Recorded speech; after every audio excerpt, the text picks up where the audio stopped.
Hello বন্ধুরা, মনীষা রান্নাঘরে তোমাদেরকে স্বাগত। তো আজকে আমি সন্ধ্যের টিফিন বানাবো। টিফিনে থাকছে চাউমিন।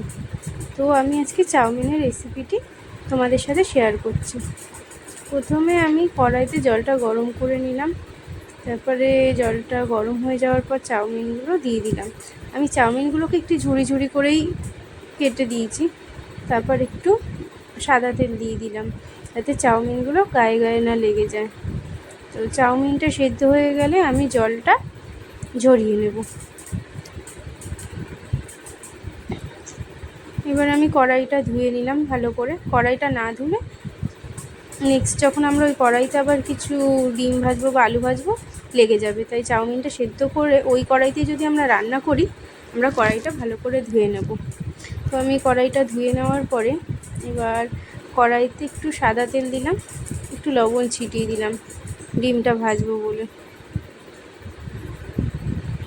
আমি একটাই ডিম দিয়েছি, ঘরে একটাই ডিম ছিল, সেই জন্য আমি একটা ডিমই দিলাম। দিয়ে ডিমটা ভালো করে ঝুরি করে নেব। ডিমটা ঝুরি করে ভাজা হয়ে গেলে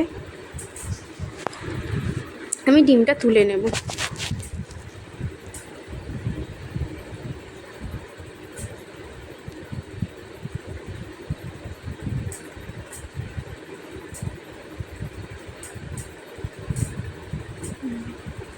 আমি ডিমটা একটা পাত্রে তুলে নিলাম।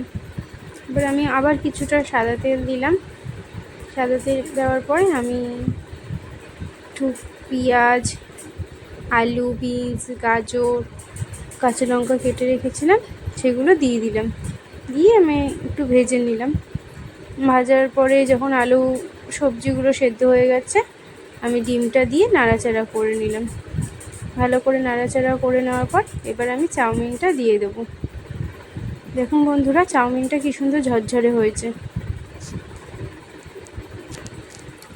চাউমিনটা দিয়ে দেওয়ার পর হালকা নাড়াচাড়া করে আমি চাউমিনের মধ্যে একটু sauce, soya sauce, chilli sauce, tomato sauce এগুলো দিয়ে দেব।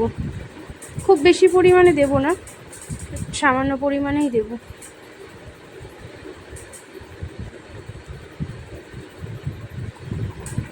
দিয়ে চাউমিনটা আবার আমি নাড়িয়ে নিলাম।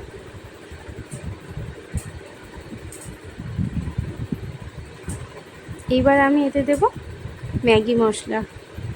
চাউমিনের ম্যাগি মশলা দিলে চাউমিনের টেস্টটা খুব সুন্দর লাগে, আমার তো খুব ভালো লাগে। এবার আমি একটু গোলমরিচ ছড়িয়ে দিচ্ছি।